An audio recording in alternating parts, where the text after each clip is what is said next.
Marcus Chen adjusted his laptop bag on his shoulder as he walked through Riverside Park, the late afternoon sun casting long shadows across the playground. At 32, he'd established a comfortable routine: morning coffee, work from his apartment, and afternoon walks to clear his head after hours of staring at design projects. The park had become his sanctuary, a place where the chaos of city life seemed to pause. The sound of children's laughter usually brought a smile to his face, but today, something felt different. The laughter had an edge to it, cruel and mocking. Marcus paused near the playground fence, his attention drawn to a small cluster of kids near the swings. 3 older children, probably around 10 or 11, had surrounded a smaller girl. She clutched a worn teddy bear to her chest, tears streaming down her face as the bullies taunted her. "Baby still plays with toys." One boy sneered, making a grab for the bear. "My mom says people like her don't belong in our neighborhood," a girl with pigtails added, her voice dripping with learned prejudice. The little girl, she couldn't have been more than 7, pressed herself against the swing set's pole, trying to make herself smaller. Her dark curls trembled as she shook with silent sobs. Marcus felt his jaw clench. He'd been that kid once, cornered and afraid, wishing someone would help. Without hesitation, he pushed through the playground gate. "Hey there," he called out, his voice calm but firm. "What's going on here?" The bullies spun around, their bravado faltering at the sight of an adult. Marcus positioned himself between them and the little girl, his presence alone enough to make them step back. "We were just playing," the boy mumbled, suddenly finding his shoes very interesting. "Didn't look like playing to me," Marcus said. "Looked like 3 big kids picking on someone smaller. That doesn't seem very fair, does it?" The girl with pigtails crossed her arms defiantly. "She started it. She wouldn't share the swings." Marcus glanced back at the crying child, then returned his attention to the bullies. "Even if that were true, does that make it okay to make her cry, to say mean things?" The children shuffled uncomfortably. Parents often taught them rules, but rarely did strangers reinforce them with such gentle authority. "I think you 3 should go find something else to do," Marcus suggested, "and maybe think about how you'd feel if someone bigger was mean to you." The bullies exchanged glances before scurrying away, casting backward looks as they went. Marcus waited until they were completely out of sight before turning to the little girl. She had pressed herself even further against the pole, clutching her teddy bear like a lifeline. Her large brown eyes watched him warily. "Hi there," Marcus said softly, crouching down to her level, but maintaining a respectful distance. "I'm Marcus. Are you okay?" The girl nodded slightly, then shook her head, then shrugged, a whole conversation and gestures. "What's your name?" he asked. "Emma." She whispered, her voice barely audible. "That's a beautiful name. And who's this?" Marcus gestured to the teddy bear. Emma glanced down at her bear, then back at Marcus. "Mr. Patches. He's my best friend. Mr. Patches looks like a very good friend to have. I bet he's pretty brave." A tiny smile tugged at Emma's lips. "He protects me from monsters." "Well, he did a good job today. Those kids were being pretty monstrous, weren't they?" Emma nodded more firmly this time. "They're always mean. They say I talk funny." Marcus heard the slight accent in her words, the careful pronunciation of someone growing up bilingual. "I think you talk just fine. In fact, I bet you speak 2 languages, don't you?" Her eyes widened with surprise. "How did you know?" "Lucky guess. That makes you pretty special. You know, not everyone can do that." Emma's grip on Mr. Patches loosened slightly. "My mama says it's our superpower." "Your mama sounds very smart." Marcus smiled. "Speaking of which, is she nearby?" "Are you here alone?" Fear flashed across Emma's face. She had to work late. "My neighbor was supposed to watch me, but she had an emergency. Mama said I could play here for just a little bit because we live right there." She pointed to an apartment building visible from the playground. "She can see me from our window."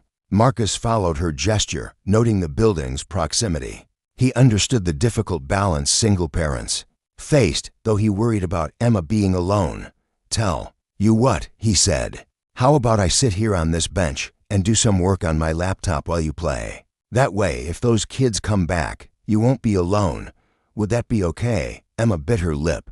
"Considering You're not a bad stranger, I promise I'm not. I'll stay right here where everyone can see me, and you can play wherever you feel comfortable. Deal? After a long moment, Emma nodded. Okay. Thank you, Mr. Marcus. As she tentatively returned to the swings, still clutching Mr. Patches, but with renewed confidence, Marcus settled onto a nearby bench. He pulled out his laptop, but found himself watching Emma more than his screen. She played quietly, occasionally glancing his way as if to assure herself he was still there. When she finally smiled, really smiled, while soaring on the swing, Marcus felt something shift in his chest. He'd simply wanted to help a scared little girl. He had no idea he'd just taken the first step toward changing his entire life. 3 days had passed since the playground incident, and Marcus had found himself thinking about little Emma more than he cared to admit. He'd returned to the park each afternoon, laptop in hand, but hadn't seen her again. Part of him wondered if her mother had decided to keep her away after hearing about the bullying incident. It was nearly 7 in the evening when his doorbell rang. Marcus looked up from his computer screen, rubbing his tired eyes. He wasn't expecting anyone. Probably just another food delivery for the wrong apartment. Just a minute, he called out, saving his project before heading to the door. When he opened it, he found himself face to face with Emma, her small hand clutched in that of a woman who could only be her mother. The resemblance was striking. The same dark curls, the same expressive brown eyes. Though the woman's held a mixture of wariness and determination. Mr. Marcus, Emma exclaimed, her face lighting up. I told Mama it was this building.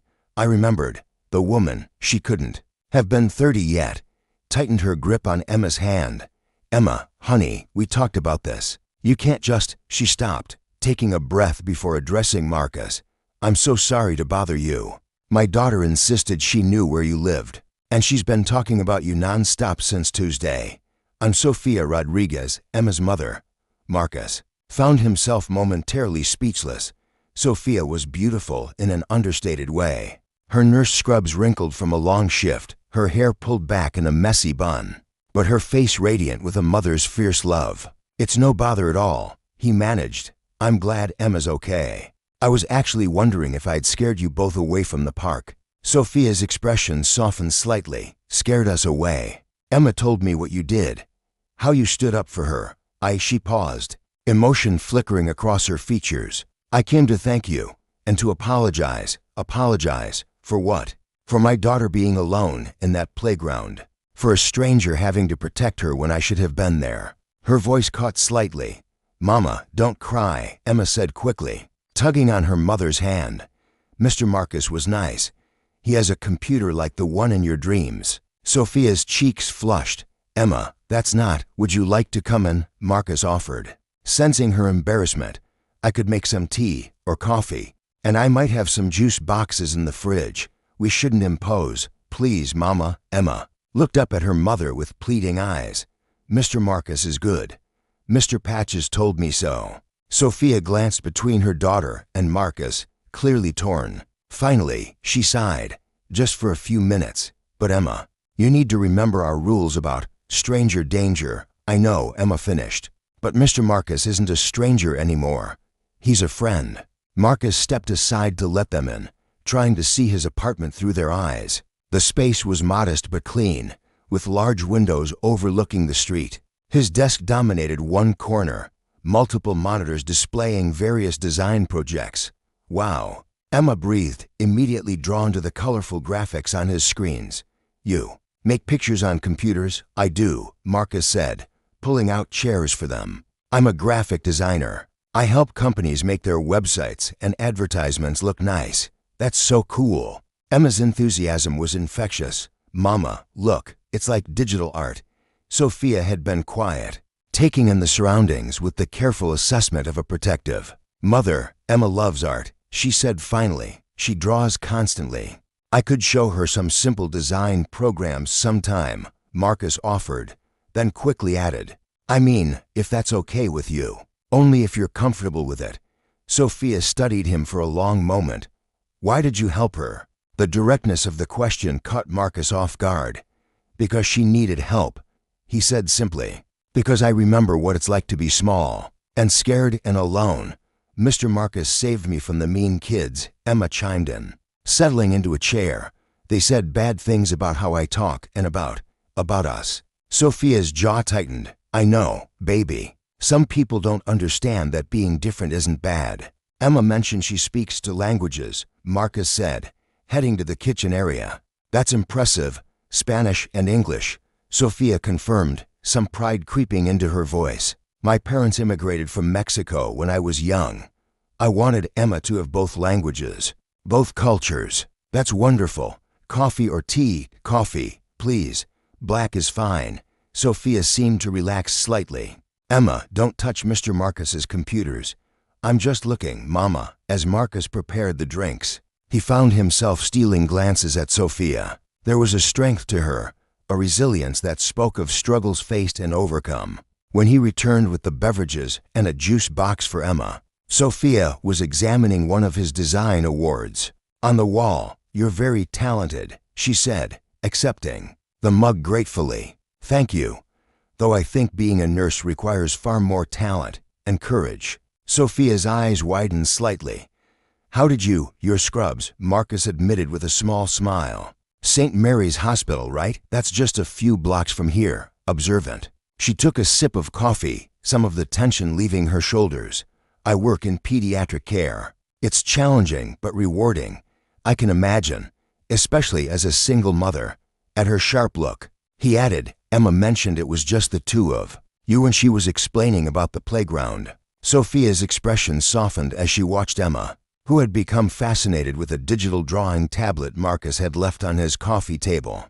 It's been just us for 5 years now, Sophia said quietly. Her father, well, he decided family life wasn't for him. His loss, Marcus said without thinking, then felt heat rise to his cheeks. I mean, no, you're right.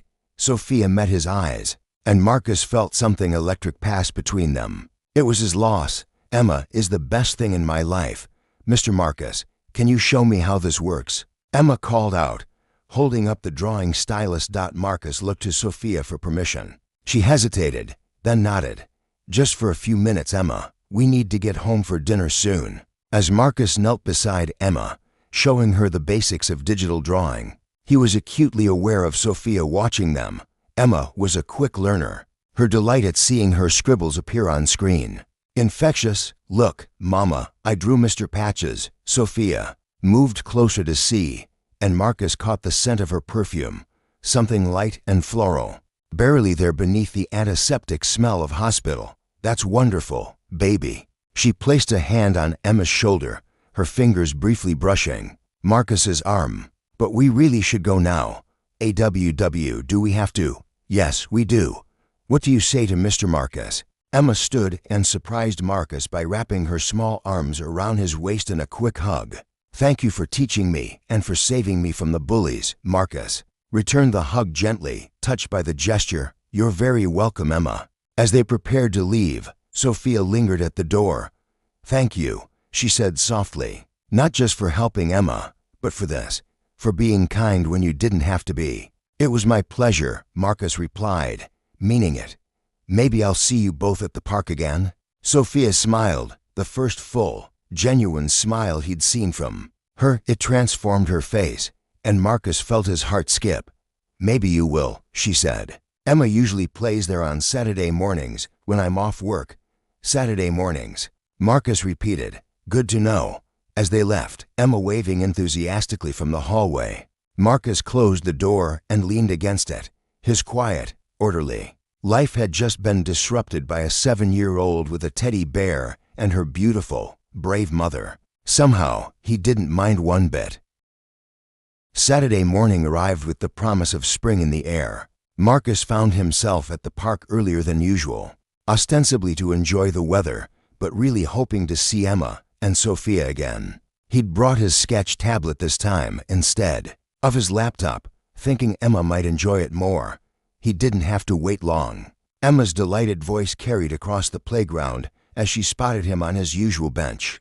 Mr. Marcus, you came. She ran toward him, Mr. Patches bouncing in her grip, while Sophia followed at a more measured pace. Today, Sophia wore jeans and a soft blue sweater instead of scrubs, her hair falling in loose waves around her shoulders. Marcus tried not to stare. Of course I came, Marcus said, grinning at Emma's enthusiasm. I promised I might see you here. Didn't I? Mama brought coffee and pastries, Emma announced. She said it's to say thank you properly. Sophia approached with a small picnic basket, a slight blush coloring her cheeks. Emma insisted we bring breakfast. I hope that's okay. I thought maybe we could. She gestured to a nearby picnic table. If you have time, that is. I have all the time in the world, Marcus said, perhaps a bit too quickly. That's really thoughtful of you. They settled at the picnic table, Emma immediately asking about the sketch tablet while Sophia unpacked what turned out to be homemade pan dulce and a thermos of coffee. You made these? Marcus asked, biting into the sweet bread. It was perfect, light, fluffy, with just the right amount of sweetness. It's my mother's recipe, Sophia said, pleased by his obvious enjoyment. She taught me before she passed. Now I teach Emma. I helped with the concha, Emma said proudly, pointing to a shell-patterned pastry. But Mama did most of the work. That's how you learn, Mija, Sophia said, smoothing Emma's hair. By watching and helping. Marcus was struck by the easy affection between them. These are incredible.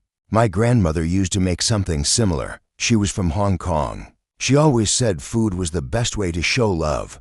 A wise woman, Sophia agreed. Food crosses all cultures, doesn't it? It's one of the things I love about this city. All the different flavors and traditions mixing together. Is that what brought you to New York? Marcus asked, genuinely curious. Sophia poured coffee for them both while Emma busied herself drawing on the tablet. Partly. I got a scholarship to nursing school here. My parents had saved everything to help me go. They wanted me to have opportunities they didn't have. They must be proud of what you've accomplished. A shadow crossed her face. They were. We lost them both in a car accident 3 years ago. I'm so sorry, Marcus said softly. Thank you. Sophia watched Emma drawing, her expression tender. It's been hard, but we manage. They got to meet Emma, to love her. That's what matters. Mr. Marcus, look, Emma interrupted, showing them her digital drawing.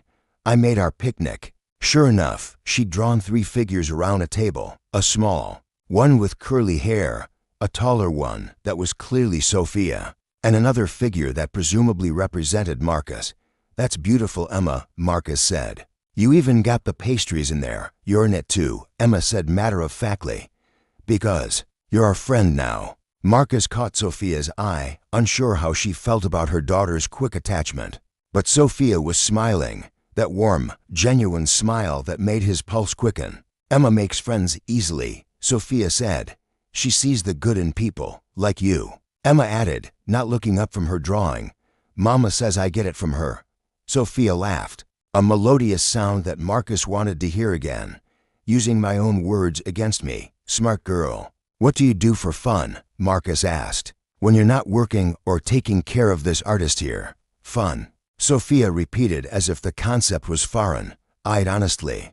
I don't remember the last time I did something just for fun. Work and Emma take up most of my time. Mama likes to dance, Emma supplied helpfully. She dances in the kitchen when she cooks, Emma. Sophia's cheeks reddened. What, you do, and you're really good at it. Marcus grinned. Dancing while cooking sounds pretty fun to me. Very practical too. Multitasking at its finest. Sophia relaxed, laughing again. My father was a musician back in Mexico. He played guitar at local restaurants. Music was always part of our home. I guess some habits stick. I'd love to hear more about that, Marcus said, then caught himself. I mean, if you'd like to share. I don't want to pry. It's not prying, Sophia assured him. It's nice to talk to another adult about something other than medicine or Emma's school schedule. She paused. That sounded terrible. I love talking about Emma. I understand what you meant. Marcus interrupted gently. We all need adult conversation sometimes. Their eyes met and held for a moment before Emma tugged on Marcus's sleeve. Can you teach me more about the drawing? I want to make something for Mama. For the next hour, Marcus guided Emma through creating a digital art piece while Sophia watched, occasionally asking questions about his work and process. He learned that she'd wanted to study art before choosing the more practical path of nursing, that she still sketched in rare quiet moments, that she'd given up so many dreams to ensure Emma had stability, you know. Marcus said as Emma put finishing touches on her creation. A field of flowers with "I love you, Mama" written in rainbow colors. There are some great online art courses now. Very flexible scheduling. Sophia's eyes lit up briefly before reality set in. That sounds wonderful. But nothing, Mama, Emma interrupted. You always tell me to follow my dreams. From the mouths of babes, Marcus murmured, making Sophia smile. We'll see, Sophia said, which Marcus recognized as parent speak for probably not, but I don't want to discuss it now. As the morning wore on, the conversation flowed naturally. They discovered shared loves, old movies, spicy food, rainy days with good books. Sophia had a dry wit that caught Marcus off guard, making him laugh in ways he hadn't in years. Emma interjected with her own observations, remarkably insightful. For her age, Mr. Marcus doesn't have any plants in his apartment, Emma announced at one point. That's sad. Plants make homes happy. Not everyone has a green thumb like you, Mija, Sophia said. I could teach him, like he taught me drawing, Marcus caught Sophia's amused look. I think I'm being voluntold to learn gardening. Welcome to life with Emma, Sophia said. She has plans for everyone. Good plans, Emma insisted. Mr. Marcus needs more color in his life. The innocent comment hit deeper than Emma could have known. Marcus realized she was right. His life had been shades of gray for so long. He'd forgotten what color looked like. Until now. As noon approached, Sophia began packing up their picnic supplies. We should go. Emma has a birthday party this afternoon. Jenny's party, Emma explained to Marcus. I don't really want to go. She was one of the mean kids. But you're going to be the bigger person, right? Sophia prompted. Emma sighed dramatically. Yes, Mama. Marcus helped them clean up, reluctant to see the morning end. Thank you for breakfast. And the company. This was really nice. It was, Sophia agreed, her smile soft. Maybe we could do it again sometime.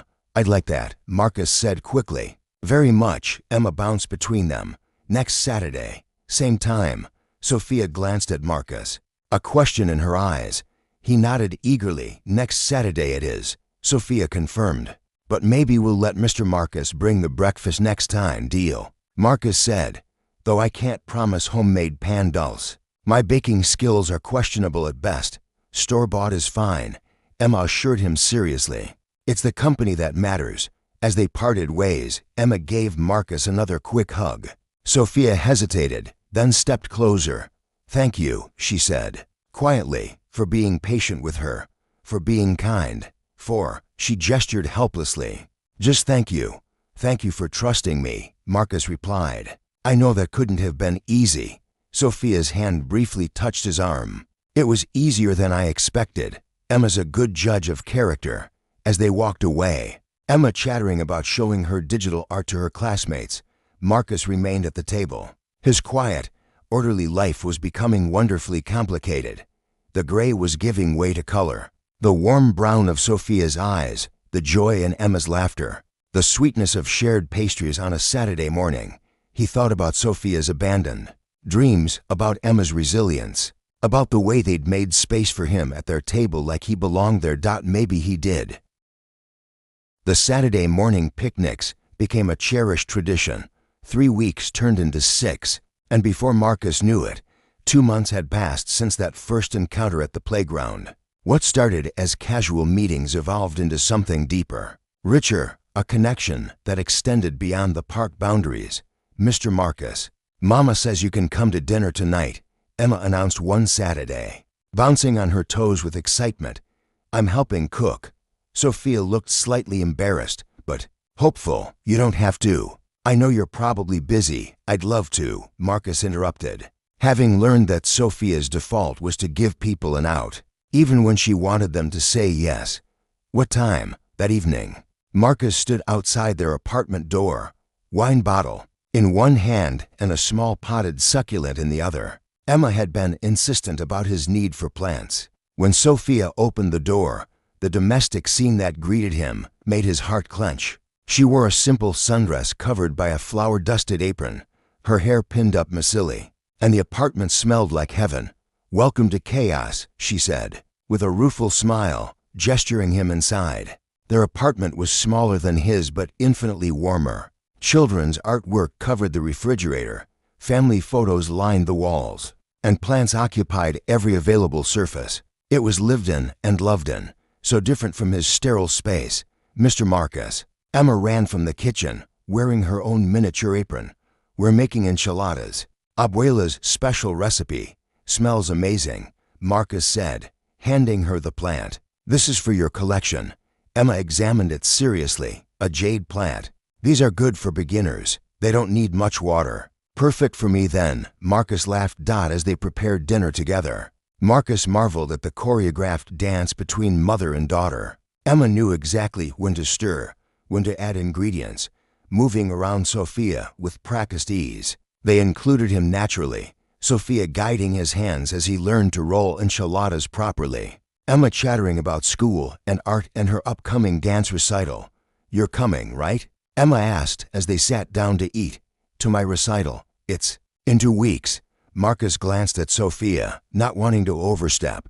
She smiled softly. "You're welcome to come. Emma would love it." "Then I wouldn't miss it," Marcus promised. After dinner, while Emma did homework, Marcus helped Sophia clean up. They worked in comfortable silence until Sophia spoke quietly. She's never attached to anyone like this before. She didn't look at him, focusing on drying a plate. "After her father left, I've been careful about who I let into our lives. I understand," Marcus said softly. "And I want you to know, I take that seriously. Both of you mean." He paused, searching for words that wouldn't scare her away. "You've both become important to me." Sophia finally met his eyes, vulnerability clear in her expression. "We feel the same way." The moment stretched between them, full of possibility, until Emma called for help with math homework. Over the following weeks, their lives intertwined further. Marcus taught Emma digital art twice a week while Sophia worked late shifts. He'd pick Emma up from after-school care, help with homework, and have dinner ready when Sophia arrived home exhausted. "You don't have to do this," Sophia said one evening, finding them bent over Emma's science project. "I want to," Marcus replied simply. "Besides, someone has to make sure Emma doesn't convince the teacher that volcanoes are actually portals to dragon dimensions. They could be," Emma protested, making them both laugh. On nights when Sophia worked, Marcus would stay until she got home, and they'd share tea while Emma slept. These quiet moments became precious, walls coming down with each conversation. "His name was David," Sophia said one night, unprompted. "Emma's father. We met in college. He was charming, said all the right things. When I got pregnant, he promised we'd be a family." Marcus remained quiet, letting her share at her own pace. He stayed for 2 years, long enough for Emma to start forming memories. Then one day he just left, said he wasn't cut out for family life, that we were holding him back. Her voice was steady, but pain lingered in the words. The worst part was explaining to Emma why Daddy wasn't coming home. "I'm sorry," Marcus said, wishing he had better words. "I'm not," Sophia said firmly. "Not anymore. He showed us who he really was. Better that than pretending." She looked at Marcus intently. "I promised myself I'd never let anyone hurt her like that again. I would never, I know." Sophia interrupted. "That's what scares me, because I know you wouldn't, and that makes this real." Marcus reached across the table, covering her hand with his. "Is that such a bad thing?" "No," she whispered. "It's wonderful and terrifying." Emma's dance recital arrived on a rainy Thursday evening. Marcus sat beside Sophia in the cramped auditorium, camera ready, when Emma appeared on stage in her purple tutu, her face scanning the crowd, her entire being lit up when she spotted them. "She's looking for you," Sophia murmured, and Marcus realized she was right. Emma wasn't just looking for her mother, she was looking for him too. The performance was objectively terrible and absolutely perfect. Emma forgot half the steps, improvised the rest, and beamed the entire time. When she took her bow, she waved enthusiastically at them, causing the audience to chuckle. "That's our girl," Marcus said without thinking, then froze. But Sophia just smiled, leaning slightly into his shoulder. Yes, she agreed. She is. Afterwards, Emma ran to them, launching herself at Marcus first before hugging her mother. Did you see? Did you see me dance? You were amazing, sweetheart, Marcus said, meaning it completely. The best dancer up there, Sophia added, kissing Emma's forehead. As they walked to Marcus's car, he'd insisted on driving them home. Emma between them holding both their hands, an elderly woman stopped them. What a beautiful family, she said warmly. Your daughter is precious. Before Marcus could correct her, Emma piped up. Thank you. This is my mama and my Marcus. The woman smiled and moved on, leaving them standing in the drizzle.